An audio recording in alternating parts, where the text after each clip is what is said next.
Frontal. I'm Samantha B. Sorry for breaking America.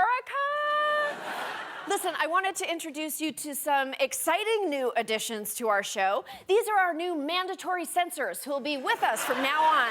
Don't be jittery, guys. I talk fast, but you'll be fine. They actually used to censor old movies on cable. Freak you, Sam Rothstein, freak you. Where'd you get that beauty scar, tough guy? Eating pineapple? You are gonna be a bad mother crusher. We would be sloppy. You calling us sloppy? I have had it with these monkey-fighting snakes on this Monday to Friday plane. That's right, they're the best Montana farming censors in the entire business.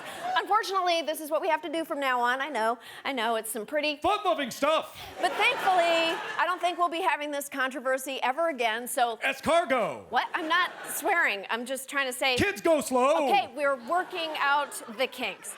Moving on.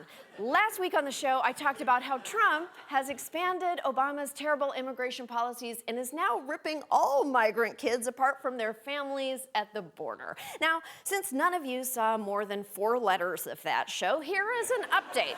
As I explained last week before I blacked out and woke up covered in blood, our new Sue Child, S-Me Child rule comes from Attorney General and escaped cuckoo clock figurine Jeff Sessions. Let me begin. Is it absolutely necessary, General, to separate parents from children when they are detained or apprehended at the border? Yeah. We've found actual footage of Jeff Sessions at the border, and I have to warn you, this is hard to watch. Children, Of course, that's not actual footage. That's footage from the children's movie. Titty, titty, wang, wang. Come on! You censored it worse. Sessions may think it's necessary, but it's also brutal. Hundreds of children separated from their parents if they cross into this country illegally, even if they're applying for asylum. The parents, in many cases, incarcerated. The children can be sent 1,000 miles away. For around 2 weeks, the mothers say they did not know where their children were. Even now, they've been separated from their children for over a month. I can't imagine what those mothers are going through. If my kids don't text me every half hour, then I set off a topaz alert. That's an amber alert for TV people. Calliope and Treasure, you're in so much trouble if you skipped out on your horse fighting lesson again. Text mommy. Now, you may call this new policy horrifically cruel. White House Chief of Staff John Kelly calls it a tough deterrent. Neat. So how's it working out for the kids? Well, hard to say. Many of them are being held in a vacant big box store, which certainly paints a picture, but no one's been allowed in. Senator Jeff Merkley tried to go in and check on them, but it's got tight security for a place whose inmates can't yet puncture a juice box with a straw. Behind those doors are apparently many hundreds of children. Can I go in with you, please? No, sir, you cannot go in with me. Oh. You cannot be here. It's private property. Mr. Sanchez? Yes, you're the supervisor. Yes. This is a good time to talk. I do like the slogan on the t-shirt, teamwork makes dream work. Nothing like being separated from your parents and put in baby jail in a haunted strip mall run by a guy wearing a teamwork makes the dream work shirt to make you second guess America. Oh, I'd be so disappointed if I got to prison and the guard was wearing jorts. Could you at least dress up to take my rights away?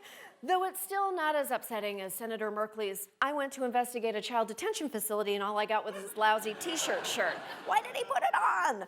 But I'm sure there's no reason to be concerned that Trump's government won't let anyone in to check on those kids. It's probably because they're having too much fun. When you're having an all-night capture the flag bubblegum slumber party with 11,000 of your closest pals, you don't want boring old Senator Jeff Merkley to spoil it. Now you may think, hey, why did the U.S. government open a literal Kids R Us store? Well, it's because when you steal a bunch of kids, then you have a bunch of kids. As the Trump administration continues its zero-tolerance policy on families crossing the border illegally, 11,000 migrant children are being held in government custody without their parents, according to federal health officials, a 22% increase since April. You know what else has gone up 22% since April? The number of rage veins in my neck. Look, we don't know what it's like in mall jail, but it might be better than the border stations where they were initially held. Sometimes they don't have enough bedding. Some of these places are called ice boxes because they're kept so cold. And sometimes they don't have privacy. So children may have to share a room with a strange adult male who they don't know. But you have to understand, it's not our government's fault they have to collect these kids like Pokemon. It's their parents' fault. Just ask Homeland Security Secretary and classic third stepmom type, Kirstjen Nielsen.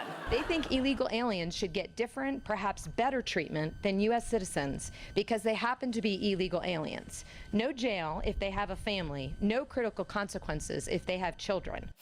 Deep breath. Kirstjen, all the J's in the world couldn't make up for your lack of compassion. No one is saying that we should treat immigrants better than citizens. We are saying that we should treat them better than sea monkeys, as in don't keep them in boxes and ship them wherever. These people aren't criminals. They're families struggling to survive. Unfortunately, Nielsen isn't the only Trump official who thinks these kids have had it too easy. Director of ICE, Thomas Homan, also thinks we've been spoiling our child prisoners. We have medical on site, we have psychologists on site, we have education on site. And, you know, they have access to unlimited amount of foods. You know, how many U.S. citizen children in this country don't have unlimited access to fruits and vegetables, milk, juice, I mean, medical care, dental care? There's a lot of U.S. citizen children don't get that type of care. America, where the only way kids can get food and health care is to be in prison. That must be why they don't let anyone into that discount jail. They don't want Senator Jeff Merkley going ham on all that free cauliflower. Is it possible that this new strategy will reduce immigration? It's hard to say. I don't know if treating people this terribly is going to stop them from trying to come here, but I do know it's not going to do anything to fix what they're running away from. As an American and a parent, I am saddened by this, and I'm sickened by this, and I'm getting so frustrated. You know what, guys? Quick, press all the buttons. Custard to you! We'll Don't be right such back. a popular tree, but I'll have that blue...